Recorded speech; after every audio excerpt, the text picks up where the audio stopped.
ശബ്ദത്തിനൊക്കെ ഒരു ഇച്ചിരി ബുദ്ധിമുട്ടുണ്ട്, പ്രാർത്ഥിക്കണം. എങ്കിലും നമുക്കിനിയും വൻ കാര്യങ്ങൾ ചെയ്യുവാനായിട്ടുണ്ട്. നിങ്ങളുടെ ഭവനങ്ങളിലൊക്കെ എൻ്റെ ഒരു കത്ത് എത്തിക്കാണും എന്നാണ് ഞാൻ വിചാരിക്കുന്നത്. അത് കഴിഞ്ഞ 2 വർഷമായി നമ്മൾ ഈ ഭദ്രാസനത്തിൽ നടപ്പിലാക്കിയ ചില പദ്ധതികളെക്കുറിച്ച് അതിനകത്ത് വിവരിച്ചിട്ടുണ്ട്. ഭദ്രാസനത്തിൻ്റെ ആസ്ഥാനം ഏതാണ്ട് 2.5 കോടിയിലധികം രൂപ മുടക്കി നമുക്കൊന്ന് പുനർനിർമ്മിക്കുവാനായിട്ട് ഇടയായി. നിങ്ങൾ ഓർക്കുന്നുണ്ടാകും, ഒരു പള്ളിയിലും അതിനുവേണ്ടി കളക്ഷൻ നടത്തിയിട്ടില്ല, ഒരാളോടും ചോദിച്ചിട്ടില്ല. എൻ്റെ ജീവിതത്തിൽ ആദ്യമായിട്ട് ഞാൻ ഇന്നൊരു കടക്കാരനാണ്, ലോൺ എടുത്താണത് പണിതിരിക്കുന്നത്. അത് തിരിച്ചു തരണമെന്നല്ല പറഞ്ഞത്, പക്ഷേ അത് നിങ്ങൾ അറിയണം. കാരണം എന്താണെന്ന് ചോദിച്ചാൽ ചിലയിടത്തൊക്കെ തിരുമേനിമാർക്ക് കിട്ടുന്ന കൈമുത്തൊക്കെ എന്ത് ചെയ്യുകയാണെന്നൊരു ചോദ്യമൊക്കെ ഉയരുന്നുണ്ട്. എങ്ങും പോകില്ല, അത് ഈ സഭയുടെ കെട്ടുപണിക്ക് ഇവിടെ കാണും.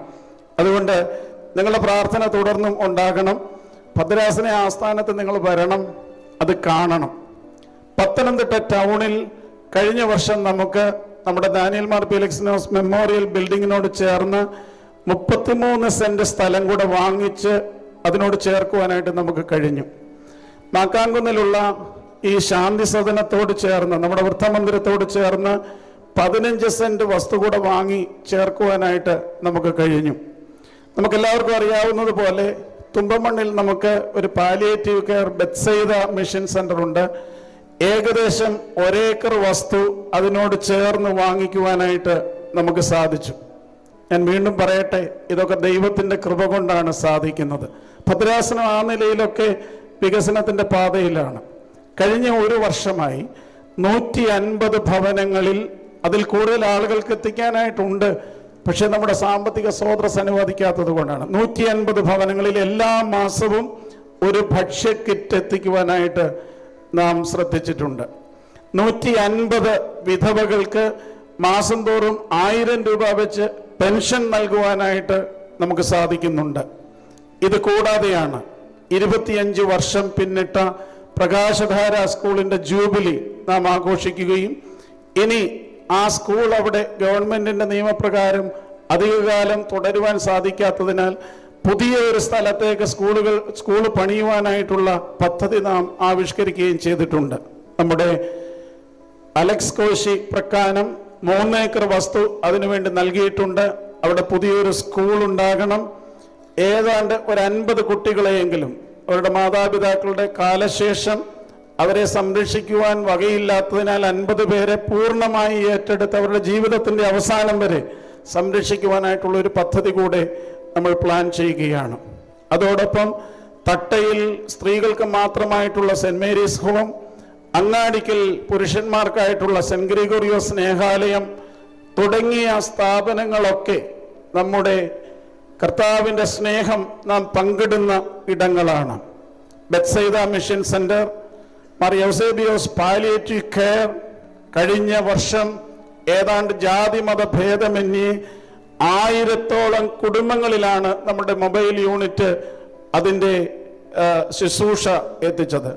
ലയൺസ് ക്ലബ്ബുമായി ചേർന്ന് നടത്തുന്ന ഡയാലിസിസ് സെന്റർ എന്നിങ്ങനെ ധാരാളം പദ്ധതികളാണ് പ്രിയമുള്ളവരെ ഈ ഭദ്രാസനത്തിൽ നടക്കുന്നത്. നിങ്ങളുടെ പ്രാർത്ഥനയും സഹകരണവും ഒക്കെ ഈ കാര്യത്തിൽ ഉണ്ടാകണം. അഭിനന്ദനായ യൗസേബ് സിരിമയുടെ കാലത്ത് ഈ കൺവെൻഷന്റെ വേദിയിൽ ധാരാളം കേട്ടിട്ടുള്ള ഒരു വാക്കാണ് ദയറായിലേക്ക് സന്യാസികളായിട്ട് ആളുകൾ വരണം എന്നുള്ളത്. അദ്ദേഹത്തെ ഓർത്തുകൊണ്ട് ഞാനത് വീണ്ടും ആവർത്തിക്കുകയാണ്. ബേസിൽ ദേറ, പുത്തങ്കാവിൽ കൊച്ചുതിരുമേനി സ്ഥാപിച്ച ബേസിൽ ദേറായിലെ മുറികൾ ഇനിയും ഒഴിഞ്ഞുകിടപ്പുണ്ട്. നമ്മുടെ ആൺകുട്ടികൾ അവിടെ അംഗങ്ങളായി വരണം. നമുക്ക് സെന്റ് മേരീസ് കോൺവെന്റ് ഉണ്ട് തുമ്പമണ്ണിൽ, അതും പുത്തങ്കാവിൽ കൊച്ചുതിരുമേനിയുടെ കാലത്ത് ആരംഭിച്ചു. യൗസേബ് തിരുമേനി അത് വിപുലപ്പെടുത്തി. അഭിനന്ദനായ ക്ലിമീസ് തിരുമേനി ഇതുവരെയും അതിനെ പരിപാലിച്ചു. അവിടെയും ഇനിയും മുറികൾ ധാരാളം. പെൺകുട്ടികൾ വരണം. തണ്ണിത്തോട്ടിൽ വന്ദനായ ശമുവേലച്ചൻ നൽകിയ സ്ഥലത്ത് സെന്റ് ആന്റണീസ് ആശ്രമം, അവിടെ ഇനിയും ആളുകൾ വരേണ്ടതായിട്ടുണ്ട്. ഇതൊക്കെ പറയുമ്പോൾ ഔട്ട് ഓഫ് ഫാഷൻ ആണെന്ന് ചിന്തിക്കേണ്ട.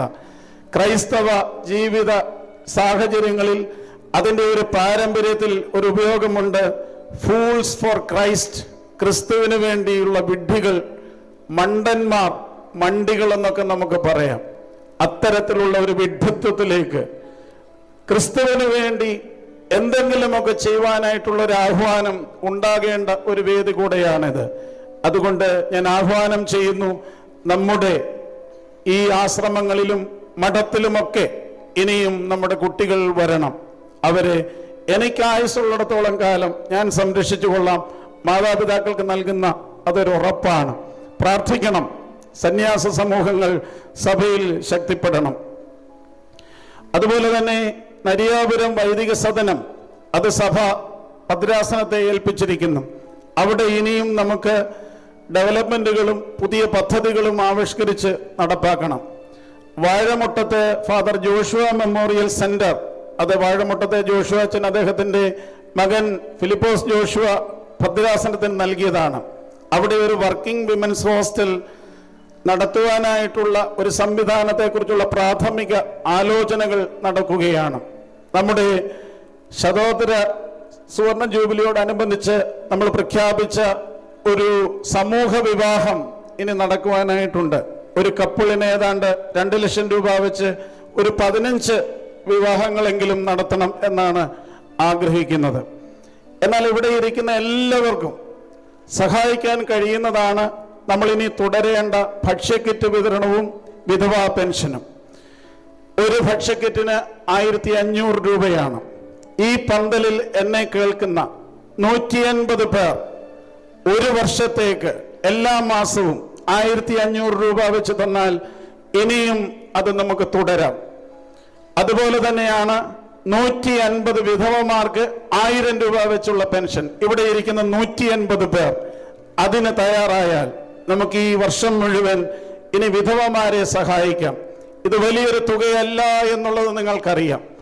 ഇവിടെ ഇരിക്കുന്ന എന്നെ കേൾക്കുന്നവർ ഈ 2 കാര്യങ്ങളിൽ, തിരുമേനി ഞാൻ ഒരു വർഷത്തേക്ക് അല്ലെങ്കിൽ 6 മാസത്തേക്ക് ഭക്ഷ്യക്കിറ്റിനുള്ള തുക തരുന്നു എന്ന് പറഞ്ഞാൽ, മുഴുവനും കൂടെ 1500 രൂപ വെച്ച് മതി, അത് തരുന്നു എന്ന് പറഞ്ഞാൽ നമുക്ക് ഇനിയും ഈ പദ്ധതികൾ തുടരുവാനായിട്ട് സാധിക്കും. അതിന് നമുക്ക് ദൈവം തന്നിട്ടുണ്ട്. ഞാൻ നിങ്ങളുടെ മനസ്സ് തുറക്കുവാൻ ദൈവത്തോട് പ്രാർത്ഥിക്കുകയാണ്. നിങ്ങളുടെ കൈകൾ അതിലേക്ക് നീട്ടുവാനായിട്ട് ഉണ്ടാകട്ടെ.